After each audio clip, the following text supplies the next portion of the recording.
Après être allé au musée ce matin, le président du comité olympique et paralympique est sur notre plateau ce soir. Tony Estanguet, Yaorana. Yorana? Alors on l'a vu hein, ce matin, vous vous êtes immergé dans la culture polynésienne. Vous vous êtes aussi essayé au sport traditionnel au début de votre séjour. Cette immersion culturelle était importante pour vous. Pourquoi? Oui, les Jeux Olympiques, c'est le plus grand événement sportif, mais c'est aussi une célébration de la culture. Et c'est vrai qu'on veut vraiment valoriser, mettre à l'honneur ce territoire de la Polynésie française au moment où on va accueillir le plus grand événement sportif de la planète. Il va y avoir des milliards de personnes qui vont regarder ces Jeux Olympiques. C'est la première fois qu'un territoire d'outre-mer sera mis à l'honneur dans le cadre d'une compétition olympique. C'est en Polynésie, ici à Tahiti. Et donc forcément, pour moi, c'était important d'être au contact de la population et de découvrir voilà, toute l'histoire, les pépites finalement de ce territoire et de sa population. Les échéances des Jeux Olympiques approchent donc à grands pas, hein. Dans 15 jours, le relais de la flamme, dans environ 2 mois, l'épreuve de surf. Vous êtes arrivé au Fénois vendredi.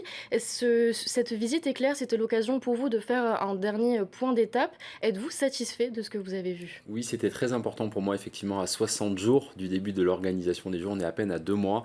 On est vraiment dans la dernière ligne droite. Donc, de pouvoir venir ici, sur place, rencontrer l'ensemble des acteurs, du président de la Polynésie française, la ministre, bien évidemment, mais aussi l'ensemble du mouvement sportif, la Fédération tahitienne de surf ou la Fédération internationale, les athlètes, tous les partenaires engagés dans l'organisation des Jeux pour s'assurer que tout le monde est aligné, que tout le monde travaille ensemble. C'est le cas.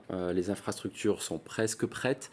Aujourd'hui, voilà, tous les indicateurs sont au vert. On a eu aussi des échanges avec la population. Il y a des sur place, sur le site. J'ai pu assister à des compétitions aussi dans le cadre de la Tahiti Pro.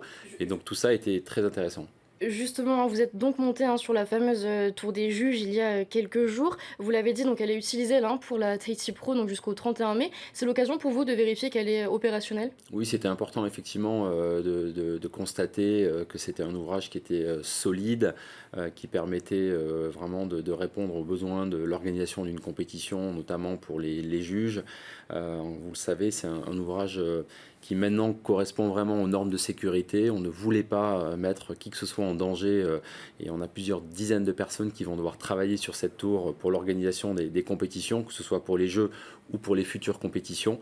Donc cette tour, ça y est, elle est là, elle est effectivement conforme et elle permet encore une fois d'organiser des compétitions de surf sur cette vague mythique de Tiopo pour, on espère, des dizaines d'années. Outre les modifications de la tour des juges, vous avez sans doute dû réaliser quelques ajustements dans d'autres chantiers. Il n'y a pas eu de changements majeurs qui ont été réalisés. Est-ce que l'enveloppe prévue pour la Polynésie a été respectée au final? Oui, je pense que c'était important en tous les cas pour Paris 2024 d'être à l'écoute de ce territoire, d'accepter des modifications. C'est vrai que le projet a beaucoup évolué depuis les 5 dernières années. Et encore une fois, c'est aussi notre travail d'être à l'écoute des inquiétudes, à l'écoute des besoins pour que l'héritage puisse être préservé, mais sans dénaturer cette île et l'environnement en particulier. Donc, je trouve qu'il y a un équilibre qui a été trouvé pour à la fois répondre aux besoins de l'organisation des Jeux, mais aussi préserver ce territoire. Et nous, on s'est adapté finalement à ces évolutions en matière d'hébergement, en matière de construction. C'était important de montrer qu'on est ensemble et qu'on doit quelque part préserver ce site exceptionnel tout en essayant de le valoriser de la plus belle des manières. Justement, en matière d'organisation, qu'est-ce qu'il vous reste à faire encore avant l'épreuve? Alors, forcément, dans la dernière ligne droite, il y a toujours des choses importantes. On va continuer à recruter du personnel, à le former. On va faire des tests opérationnels, un petit peu comme les athlètes sont en train de s'entraîner. Nous aussi, on va continuer à s'entraîner. Les équipes vont se tester sur le jugement, sur l'organisation de la compétition pour s'assurer que le jour J, à partir du 27 juillet, la fête soit la plus belle possible et que la Polynésie puisse en profiter. Vous vous servez des Jeux olympiques pour éveiller les consciences sur le sport, sur la nutrition.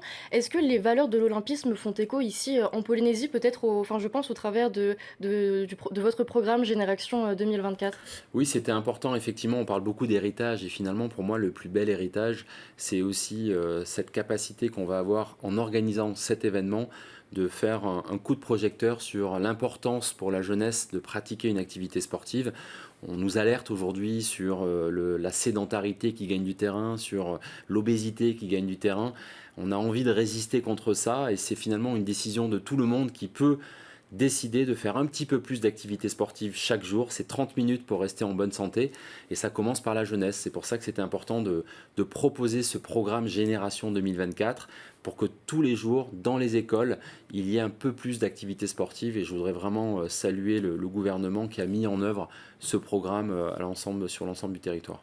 Une toute dernière question, Tony Estanguet. Dans 60 jours, il y aura donc la cérémonie d'ouverture des Jeux. La France va accueillir environ 200 pays. Vous êtes en charge de toute cette organisation. La pression doit sans doute commencer à monter. Comment se profilent les Jeux? Est-ce que vous pensez que tout va bien se dérouler? Ça fait 10 ans qu'on travaille sur cet événement. On a vraiment à cœur d'offrir au monde entier des très beaux jeux. On pense que la France a cette capacité d'être au rendez-vous.